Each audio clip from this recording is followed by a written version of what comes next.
한밤의 경제친구 고란지교. 오늘은 일본 기준금리 동향과 또 이 엔화 환율이 우리나라를 비롯한 글로벌 금융시장에 어떤 영향을 미치게 될지 여기에 대해서 알아보겠습니다.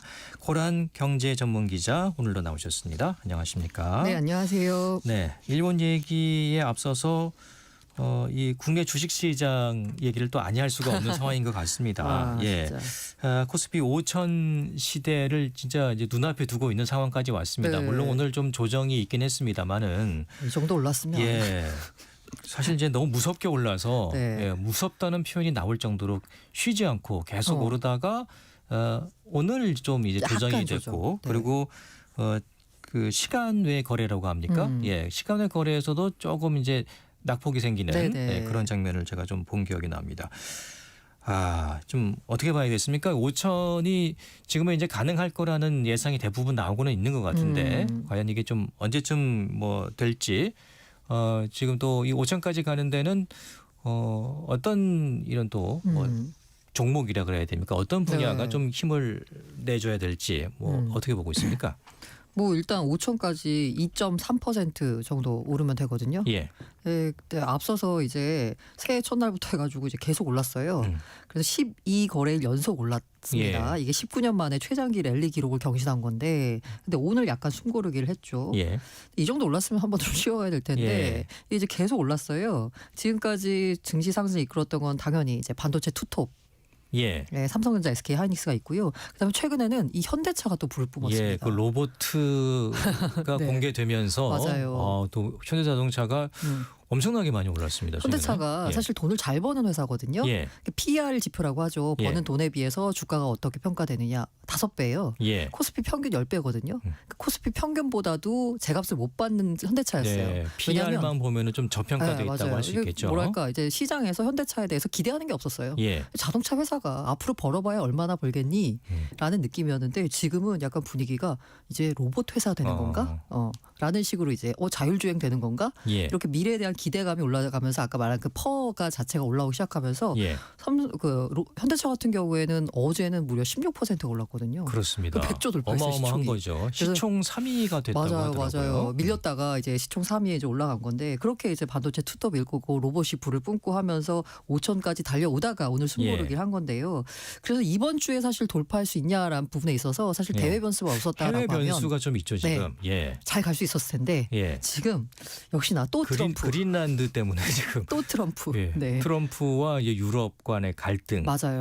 이게 좀 큰 변수가 되고 있습니다. 그래서 사실 그 미국 증시가 월요일 날 안 열렸습니다. 마틴 루터킹 데이 휴장이었거든요. 이제 오늘 열리는데 조금 이따 이제 11시 반에 열릴 거거든요. 선물 쪽이 좀 안 좋은 것 같은데. 맞아요. 지금 선물이 떨어지고 있어요. 그래서 그게 이제 반영이 돼서 시간에 거래해서 우리 이제 증시 주가도 좀 하락한 것 같은데 그래서 이번 달에 잘하면 될 수 있었는데 지금 분위기가 조금 안 좋아가지고 이번 달 안 될 수도 있고 뭐 될 수도 있겠지만 근데 대충 보자면 상반기에는 다 5천 돌파할 거라고 대부분의 증권사가 전망했었거든요. 다만 이제 불을 뿜고 올라와가지고 1월에 되는 거야? 상반기가 아니라? 라는 분위기였는데 지금 분위기 봐서는 약간 조정받다가 다시 이제 재상승하면서 상반기에는 증권사들이 전망한 대로 5천선 돌파는 무난하지 않을까라고 예상하고 있습니다. 사실 뭐 얼마 안 남았기 때문에 당장 이번 주에 돌파도 할 수 있는 그런 상황이긴 합니다만은 말씀해 주신 지금 그린란드 문제 때문에 이게 사실 이제 그 다보스 포럼이라고 그게 어제 개막했다면서요. 이게 좀 변수가 되지 않을까 싶긴 해요. 그게 트럼프가 이 다보스 원래 국제 행사 같은데 잘 안 가잖아요. 그런데 이번에는 다보스 포럼에 참여해서 연설하기로 했습니다. 우리 시간으로 내일 밤 10시 반에 연설이 있거든요. 여기서 좀 뭐 실마리가 나올지. 맞아요. 그리고 이제 뭐 굉장히 여러 가지 말들 하고 있잖아요. 트럼프가 이제 최근에 방금 전에 무슨 얘기를 올렸냐면 다보스 포럼에서 정상들과 만날 거다라고 얘기했거든요. 이제 거기서 이제 만나가지고 아무래도 갈등이 있으면 사람이 만나서 풀어야 되잖아요. 만나서 무슨 얘기를 하면 유럽도 지금 뭐 관세도 준비하고 있고 오늘은 뭐 미국 채권을 다 팔아버리겠다 뭐 이런 설까지 뭐 나오고 있어가지고. 근데 그거는 이제 현실화가 어려운데 사실 유럽이 미국 채권 다 팔면 채권 가격 하락해가지고 유럽 자체도 손해입니다. 그렇지 않아도 유럽도 지금 재정 적자 시달리고 있는데. 그거는 쉽지 않을 것이다. 네네 맞아요. 근데 아무튼 이제 뭔가 어쨌든 회의의 장이 열리니까 거기서 얘기를 나눠서 잘 풀지 않을까. 라고들 기대하고 있는데요. 어쨌든 리스크는 리스크인 상황인 거고 예. 그랬다 코스피 지수가 이번 주 돌파가 조금 쉽지는 않을 것 같아요. 어떤 그 다보스 포럼이나 이런 데서 이제 외교 갈등이 조금 해소가 된다면은 그만큼 또 탄력을 받을 수 있고 우리 사실 이제 대외 변수 때문에 지금 이런 거니까 조금 그 이제 시기가 앞당겨질 수도 있고 물론 뭐 장담은 못합니다. 못합니다만은 그런 예상이 나오는 것 같습니다. 알겠습니다. 자, 오늘 준비한 내용을 좀 본격적으로 보겠습니다. 이제 엔화와 관련된 일본과 관련된 경제 내용인데 왜 우리가 이제 일본을 보느냐? 사실 우리하고도 좀 중요한 밀접성이 또 많이 그쵸. 있으니까 볼 필요가 있을 것 같습니다. 사실 이제 작년 말에 일본이 금리를 올렸잖아요. 네네. 이게 진짜 오랜만에 올린 거라면서요. 0.75%로 올렸거든요. 예. 이 0.75가 어떠냐면 0.75밖에 안 돼라고 생각하시겠지만 이게 일본에서 보자면 30년 만에 최고치입니다. 30년 만에. 네네. 야. 그러니까 이 초저금리 사회가 바로 일본이었거든요. 예. 그런데 이제 그런 틀을 깨고 본격적인 이제 긴축에 들어간다, 인상 사이클에 들어간다라는 선언이었죠. 예. 굉장히 오랜만에 이런 데 금리를 인상을 냈고 이제 이런 기조가 앞으로 계속 이어질 거냐? 이어진다면은 이 금리 인상의 속도가 어떻게 될 것인가? 네. 당장 뭐 이게 뭐 이번 달에도 뭐 있다고 그러던데요. 예. 22일에서 23일 네. 그 일본은행 금융정책 결정 회의, 뭐 연준을 치자면 FOMC가 열리거든요. 그래서 23일 날 금리를 발표할 거예요. 우리 시간으로 보면 일본은행 금리 발표는 12시에 나옵니다. 12시에. 예. 그때 아마 많이 보시는 분들이 있을 텐데 일단 동결이 유력합니다. 이번 달에는. 네, 이번 달에는요. 왜냐하면 12월에 0.5에서 0.75를 올리면서 제가 30년 만에 최고치 금리라고 했잖아요. 예. 그러니까 이것도 어떻게 보자면 일본 입장에서는 되게 급격한 금리 약간 변화예요. 이러다 보니까 일단 지난달에 인상 효과가 가계와 기업에 어떤 영향을 주는지 일단 지켜봐야 될 것 같고요. 예. 그렇기 때문에 이번 달은 좀 쉬어간다. 좀 더 상황을 봐야 된다. 예. 그런데 사실 금리는 다 동결이라고 예상하고 있어요. 그런데 변수가 되는 건 뭐냐? 메시지입니다. 예. 끝나고 나서 왜 중앙은행 총재들이 기자회견하면서 한마디씩 하잖아요. 그렇죠. 과연 우에다 총재가 무슨 얘기를 할까가 관심인 거죠. 예. 일단 이번 달에 뭐가 발표되냐면 경제 물가 정세 전망 아웃룩 리포트가 나오는데요. 여기서 도대체 일본이 과연 GDP 성장률 전망치를 얼마로 할까? 우리 한은도 성장률 전망 하잖아요. 예. 그 FOMC 금통이 끝나고 나서 그것처럼 이제 이번에 나오는데 이 일본 정부의 경기 부양 효과를 반영해서 GDP 성장률 전망치를 얼마로 높일까? 요게 이제 얘기가 되고 있고요. 그다음에 요게 핵심입니다. 앞으로 금리 인상 사이클을 어떻게 가져가느냐는 신호를 주느냐라거든요. 그래서 금리는 동결하는데 요것도 되게 그 약간 강도예요. 이 우에다 총재가 어느 강도로 얘기를 하느냐 이게 이제 사람들이 집중할 텐데 아마 이제 엔저가 지금 심각하잖아요. 예. 물가가 예상보다 높으면 우리 금리 올릴 수 있다라는 인상을 시사를 할 텐데 이 인상이 얼마나 강력한 신호를 주나 아니면 시장 예상치와 맞느냐 아니면 시장 기대보다 더 완화적이냐 이런 느낌에 따라서 아마 반응을 할 것 같습니다. 예. 그러니까 일본이 금리를 올리는 배경은 뭐 크게 두 가지만 본다면은 지금 일본의 물가가 좀 최근에 많이 올랐고 이게 인플레이션 목표치가 2%인데 우리 물가가 2%도 안 올라 하는 나라가 바로 일본이었어요. 예. 디플레에 계속 시달렸거든요. 근데 요새는 물가가 2%를 웃돌고 있습니다. 예. 이러다 보니까 금리를 올릴 수밖에 없는 거죠. 물가를 잡으려고 하면은요. 예. 그리고 또 하나는 엔저. 요거 예. 심각합니다. 근데 이거 금리를 지난달에 올렸는데도 최근에 그 엔화 보니까 그렇게 크게 안 올랐던데요. 지금 일단 크게 이제 이제 몇 가지 이유가 있는데요. 가장 먼저 올렸거든요. 예. 지금 0.75잖아요. 예. 여전히 낮습니다. 그래도 낮다. 네, 맞아요. 이게 물가 상승률이 2에서 3%잖아요. 근데 기준금리가 0.75예요. 그럼 물가를 고려한 실질 금리는 여전히 마이너스 상태입니다. 올려도 마이너스예요. 이게 그러니까 근데 만약에 전 세계에서 다 일본과 비슷한 수준의 금리라고 하면은 그게 뭐 높다라고 낮다라고 말하기 어려울 텐데 아시잖아요. 지금 미국 3.5에서 3.75입니다. 우리보다도 높잖아요. 맞아요. 우리보다도 높고 그리고 그 일본은 우리보다도 낮고요. 그렇죠. 그러니까 주요국 어디와 비교해도 일본이 제일 낮아요. 예. 올렸지만 여전히 낮습니다. 그렇기 때문에 이따가 뭐 얘기하겠지만 투자자 입장에서는 엔화를 빌려서 금리가 높은 국가의 자산에 투자하는 이 엔캐리 트레이드 이거 뭐 금리 올렸지만 여전히 유인이 남아 있습니다. 지금 금리 수준에서 보자면요. 두 번째 이유는요. 바로 일본 정부의 엇박자 정책입니다. 재정 정책이요. 예. 지금 신임 총리요, 다카이치 총리. 지금 일본은행은 제 물가 때문에 금리를 올려가지고 좀 물가 좀 잡으려고 하는데 일본 정부는 지금 뭐 하고 있나요? 다카이치 총재가 나서가지고 확장적 재정 정책을 펴고 있잖아요. 돈을 푸는 거예요. 돈을 풀어서 예. 경기 살리자라는 거죠. 적극적으로 돈 풀고 있습니다. 좀 반대되는 개념인데요. 맞아요. 그러다 보니까 중앙은행이 금리 올려도 정부가 돈을 풀어버리면 예. 물가는 잡힐 수가 없고요. 그렇죠. 환율은 약세를 보일 수밖에 없죠. 예. 네, 일본 돈 푸니까. 그 다음에 이 세 번째 이 느낌도 있을 것 같은데요. 세 번째 이유도 시장이 약간 불신하고 있습니다. 일본은행 세게 못 올려라고 예상하고 있어요. 예. 왜 그러냐라고 하면 일단 일본의 국가 부채가 어마어마하잖아요. 금리 예. 올리면 이자 부담이 어마어마하게 늘어납니다. 그렇기 때문에 이거 금리 쉽게 못 올린다는 거고요. 그리고 저는 이것도 있을 것 같아요. 취약한 내수. 이게 뭐냐면 금리 인상을 성급하게 나서잖아요. 그럼 경기 좀 살아나려고 했는데 다시 꺼질 수가 있어요. 이게 바로 일본 은행의 흑역사입니다. 일본 은행이 섣불리 금리 올렸다가 경기 다시 망가지는 일이 있었거든요. 언제였습니까? 네, 이게 생각해 보시면 2000년 8월에 그때 잃어버린 20년, 뭐 10년 이런 얘기 나올 때 2000년 8월이 언젠가요? 그때 그 90년대 거품 붕괴 이후에 사상 초유의 제로 금리를 이어가다가 IT 붐이 왔어요. 예. 경기가 막 살아나는 것 같잖아요. 그러니까 일본은행이 뭘 했냐면 금리라는 정상적인 정책 수단을 되찾아야 한다라면서 0% 제로 금리에서 0.25%로 올렸습니다. 예. 그런데 그리고 나서 뭐가 어떻게 됐나요? IT 거품 터져버렸잖아요. 닷컴 버블 붕괴가 나왔죠. 예. 그러니까 좀 살아날만 했더니 닷컴 버블 붕괴가 나오면서 일본 경제가 다시 심각한 디플레이션에 빠졌습니다. 그러면서 잃어버린 10년을 넘어서 20년이 되고 지금 30년까지 온 거거든요. 예.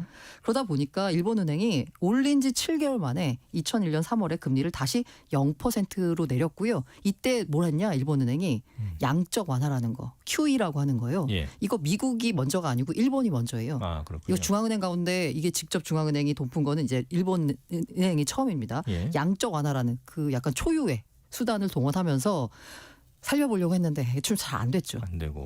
그러고 있다가 또 2006년 7월에서 2007년 2월 요 사태 때입니다. 이때 고이즈미 경기 회복기라고 표현되고 있는데요. 당시 경기가 이제 완만하게 회복이 되니까 일본은행이 2006년 7월에 금리를 0.25% 그리고 2007년 2월에 0.5%까지 단계적으로 올렸어요. 예. 그런데 요때 보자면 제가 2007년 2월에 0.5로 올렸다고 했잖아요. 그 다음에 뭐가 터졌나요? 글로벌 금융위기가 2008년에 터졌습니다. 예. 그러니까 금리를 0.5로 올려가지고 잘 가고 있는데 갑자기 글로벌 금융위기 터지면서 어떻게 되나요? 일본 경기도 망가졌죠. 그러다 보니까 그 이후로 17년 동안 금리를 올리지 못하는 긴 침체기에 빠졌습니다. 예. 그러니까 일본은행 입장에서 트라우마가 있는 거예요. 야, 경기 좀 살아났다고 금리 올렸다가 그다음에 다시 침체 맞았거든요. 그런데 그렇게 한번 살아났던 경기가 다시 침체를 맞으면 그다음에 또 장기간 또 바닥을 기게 되는 거예요, 경기가. 그 일본의 입장에서는 과거에 그런 두 차례 실패 때문에 섣불리 금리를 올리기가 굉장히 애매한 상황인 거죠. 쉽지는 않다. 네네. 예. 그래도 어쨌든 올렸고 일단은 네네. 올렸고 그리고 앞으로도 일단 올릴 것 올리겠다고 같다. 얘기는 이제 해놓은 상태니까 네네네. 예. 올리긴 올릴 것 같은데 자, 뭐 이렇게 되면은 우리에게는 어떤 의미가 있을지 예. 네. 그것도 좀 우리와 또 연관된 부분이 있으니까 왜냐하면 지금 엔화도 지금 낮지만은 네네. 원화도 지금 모자하게 낮지 않습니까 지금? 예. 사실 원화가 약세가 되는 이유 중에 하나가 예. 엔화 약세가 있어요. 그렇다고 하더라고요. 네, 그뭐 프록시 통화라고 이제 부르잖아요. 그러니까 엔화가 약세면 원화도 약세. 예. 근데 요게 한 2003년 정도까지는 우리나라는 위안화의 프록시 통화였습니다. 아 그래요? 왜냐하면 그때는 중국 경제가 엄청 이제 성장하던 시기였잖아요. 당시는 보자면 중국이 우리나라의 최대 교역국입니다. 그래서 그 중국의 상황에 따라서 위안화 상황에 따라서 우리 원화도 같이 움직이는 구조였어요. 그런데 예. 이제 2004년부터서는 이제 엔화와 거의 비슷하게 이제 원화가 같이 움직이기 시작했습니다. 예. 중국 경제가 침체에 빠지고요. 약간 이제 교역이라기보다는 그 내부에서 성장하는 약간 이런 기조로 바뀌면서 일본과 우리나라의 산업 구조가 좀 비슷하잖아요. 그러니까 약간 수출 경쟁 국가입니다. 그래서 글로벌 수급 동조기도 있고요. 그러면서 다시 엔화와 묶여져 가지고 이제 엔화와 원화가 이제 같이 동조화돼서 움직이는데 이게 원엔 상관계수가 1에 가까울수록 비슷하게 움직이는 거거든요. 예. 최근 보자면 한 0.8까지 올라왔어요. 비슷하다 지금. 네, 비슷하게 올라오고 있어요. 그러면은 일본이 금리를 올리면은 엔화가 좀 가치가 올라가면 네네. 우리 지금 원화가 지금 환율 때문에 걱정이 진짜 크지 않습니까? 네네. 원화도 좀 이렇게 가치가 올라갈 수 있을까요? 같이 좀. 그런데 지금 네. 당장 이제 엔화 일본이 금리 인상하기가 쉽지가 않아서. 올렸는데도 엔화는 많이 안 오른 것 맞아요, 같아요. 맞아요. 그래서. 근데 이렇게 보는 게 맞을 것 같아요. 그래서 엔화가 약세가 되거나 엔화가 강세가 되면 우리도 따라 움직이잖아요. 네. 이게 동조화의 긍정적인 면과 부정적인 면이 있는데요. 예. 같이 움직이는 게 좋은 게 뭐냐? 수출 경쟁력을 유지할 수 있습니다. 아까 제가 우리 산업이 일본하고 비슷하다라고 했잖아요. 그런데 만약에 엔화만 약세야. 그러면 우리 원화 수출 기업 입장에서는 엔화가 약세고 원화는 강세야. 그러면은 우리 수출 기업의 경쟁력이 떨어지겠죠. 그렇죠. 불리하죠. 네. 그리고 이제 수입 단가가 안정이 됩니다. 우리가 일본에서 부품 많이 수입하거든요. 근데 엔화가 약세야. 그러면 엔화가 약세면 우리 입장에서는 뭐 나쁘지 않죠. 그런데 만약에 이제 동조화 됐는데 부정적인 면을 보자면요. 사실 같이 떨어지잖아요. 그러면 자산 가치가 같이 떨어집니다. 원화나 엔화나. 그리고 수입 물가 오르는 거. 이것도 마찬가지로 안 좋죠. 우리 입장에서도 안 좋고. 네. 그래서 이제 동조화 현상에 긍정적인 면과 부정적인 면이 있어서 이걸 봐야 되는데 지금은 약간 동조화가 더 뚜렷해진 거고요. 그래서 아까 금리 올렸는데도 엔화 약세가 지속되지 않느냐라고 했는데 예. 금리를 올리고 나서 한 일주일 정도? 그 정도 엔화가 약간 강세를 보였어요. 오르긴 올랐어요. 네. 그런데 그러다 그리고 나서 다시 떨어지는 왔어요. 거, 예. 그렇죠. 예. 지금 장기적으로 보자면 그냥 둘이 같이 움직이고 있습니다. 그렇고요. 예. 글로벌 시장에는 어떻게 영향이 좀 있겠습니까? 일본의 이 금리. 그렇죠. 인상, 이게 금리가? 사실 만약에 엔화 약세 그래서 일본이 금리를 올린다. 그러면 가장 걱정되는 게 바로 엔캐리 트레이드 청산이죠. 아까 말씀해 주신 이제 네, 엔캐리 맞아요. 트레이드 요즘 뭐 기사로도 많이 나오더라고요. 네. 이게 정확하게 뭔지. 네. 예. 이게 이제 돈이 이제 국경을 넘어다니잖아요. 예. 그러면 투자자들 입장에서는 엔화를 빌리면 싸잖아요. 아까 기준금리가 0.75라고 했으니까. 그러면 싼 엔화를 빌려가지고 미국 주식, 채권, 뭐 비트코인 같은 고수익 자산에 투자를 했습니다. 왜냐하면 뭐 위험 자산 아니더라도 채권만 투자해도 금리 차이가 지금 일본하고 미국하고 뭐 1.75 정도 이제 벌어지니까 그냥 앉아서 먹는 거예요. 예. 이런 자금이 어마어마한 거죠. 그런데 만약에 일본 금리가 오른다라고 하면 이거 국채 팔아가지고 다시 일본으로 갖고 와서 돈을 갚아야 되겠죠. 이게 얼마 이 차이가 안 벌어지면 그러면 아까 말한 대로 일본이 금리를 올리면 이렇게 엔캐리로 밖에 나갔던 돈이 다시 일본으로 돌아가야 돼요. 예. 그럼 일본으로 다시 돌아온다는 얘기는 뭐예요? 들고 있는 자산을 판다는 거죠. 예. 그럼 여길 파니까 이쪽 자산 가격은 떨어지겠죠. 이게 대표적으로 나타났던 게 2004년 8월이에요. 이때 일본이 금리를 올렸거든요. 그런데 아까 12월에 금리 올릴 때는 다들 시장이 쟤네 금리 올릴 것 같아라고 예상하고 있었거든요. 그런데 2004년 8월에 올릴 때는 예상을 다 못했어요, 시장이. 그래서 갑자기 엔캐리 트레이드 청산이 대규모로 나오면서 주식 가격이 급락하는 글로벌 증시 자체가 일시적으로 패닉에 빠졌습니다. 그랬군요. 근데 약간 이게 시장도 배우는 게 2004년 8월에 이렇게 한번 패닉에 빠지니까 이번에 금리 올릴 때는 25년 그 12월 금리 올릴 때는 다들 미리 예상하고 있었던 거예요. 예. 야 저거 나오면은 빠질 수 있으니까 이렇게 대비를 하고 있어가지고 사실 지난해 말에 올렸을 때는 충격이 별로 없었습니다. 예. 그래서 이 엔캐리 트레이드 청산이 만약에 일어난다라고 하면 사실 글로벌 증시, 글로벌 자산시장 전체에 영향을 주기 때문에 다들 일본은 어떻게 움직이느냐 보고 있는데 일단 이번 달에는 동결할 것 같다라는 이번 달에는 거고요. 동결할 것 같고 네네. 뭐 6월에는 올릴 수 있다는 얘기도 있던데 뭐 6월 얘기도 있긴 하더라고요. 네, 6월이 왜 그러냐면요. 네. 이게 지금 현재 일본이 조기 총선하고 있습니다. 조기 총선해가지고 지금 다카시 총리가 의회 해산하고 다시 총선해서 이제 과반수 확보하려고 지금 하고 있거든요. 예. 다카이치 약간 지지율이 높아가지고 과반수 확보가 될 것 같아요. 아무튼 이건 일본의 정치 상황인데 어쨌든 조기 총선 이후에 정책 집행을 이제 본격적으로 하겠죠. 근데 다카이치가 말한 게 뭐예요? 재정 부양, 적극적인 재정 정책이잖아요. 그리고 다카이치 총리가 공약으로 내세운 게 뭐냐면 식료품 소비세 제로예요. 소비세 세금을 0% 우리 주차면 부가세 정도 되는데 그걸 0%로 하겠다는 거예요. 예. 이거는 파격적인 재정 부양책이 되겠죠. 일종의 감세 정책이잖아요. 네, 맞아요. 예. 그러면 일본은행 입장에서는 정부가 이렇게 돈을 많이 풀잖아요. 그러면 예. 물가를 더 자극하죠. 그 일본은행 입장에서는 금리를 안 올릴 수가 없어요. 그래서 6월에 금리를 더 빨리 올려야 되는 압박을 받으면서 금리를 빨리 올리겠죠. 이렇게 되면 어떻게 돼요? 아까 말한 대로 금리를 올리니까 엔캐리 트레이드 청산이 나오게 됩니다. 예. 그래서 6월 폭탄설 뭐 얘기가 이제 나오는 거거든요. 예, 예. 네. 그러면 해외 우리 자산이 이제 팔고 들어와야 되니까. 떨어질 수도 있고. 네, 맞아요. 그러면은 이제 우리도 과거와 달리 요즘 이른바 서학개미라고 네네. 특히 미국 주식시장이나 해외 자산에 음. 특히 주식을 중심으로 해서 투자하는 분들 많으시잖아요. 네네. 예. 그분들에게도 영향이 있을 수 있다는 거네요. 그러니까. 어우, 그 서학개미들 당연히 영향을 받고요. 야, 그러면 서학개미가 영향을 받아서 미국 주식 안 좋으니까 국장으로 오는 거 아니야라고 하는데 예. 그 글로벌 자산시장입니다. 엔캐리 자금이 우리나라에도 들어가 있고요. 그리고 우리나라가 증시가 사실 기술주가 중심인데 미국 증시에 영향을 많이 받잖아요. 예. 미국 증시가 떨어지는데 우리 증시가 멀쩡할 리는 사실 없어요. 그렇죠. 네네네. 예. 쉽지 않습니다. 예. 그러니까 뭐 전 세계적인 글로벌 예.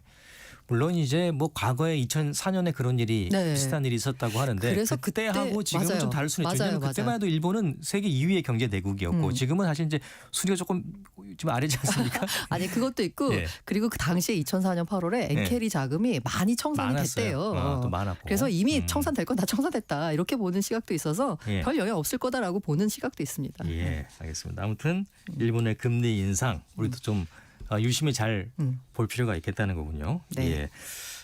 일본의 금리 인상이 우리 경제에도 영향을 줄 수 있고 전 세계적인 이런 금리나 이런 자산 시장에도 영향을 네네. 줄 수 있고 예. 아무튼 근데 한편으로 이런 생각도 들더라고요. 0.75가 워낙 낮다 보니까 네. 0.5 낮으니까 지금 올리는 게 어떻게 보면은 좀 정상치에 가까워지는 거 아닙니까 네. 이게? 예. 그거 아까 제가 금리를 올린 이유 중에 하나로 또 들을 수 있는 게 뭐냐면 통화 정책의 정상화입니다. 예. 금리를 왜 올리느냐? 내리려고 올려요. 이게 무슨 말이냐? 일단 금리 수준이 어느 정도 돼야지 나중에 경기가 침체됐을 때 이 금리를 내려서 경기 부양할 수 있는 룸이 있거든요. 금리 정책을 쓸 수 있는 거죠. 맞아요. 예. 근데 지금 0.75는 너무 낮잖아요. 예. 네. 0일 때는 뭐 마이너스로 가고 예, 사실 맞아요, 이제 맞아요. 기이한 상황이 되고 0일 때 더 이상 할 게 없으니까 양적 예. 완화라는 기이한 통화 정책을 내는 거죠. 예. 알겠습니다. 경제를 알기 쉽게 고란지교 오늘도 고란 경제 전문 기자와 함께했습니다. 고맙습니다. 네, 감사합니다.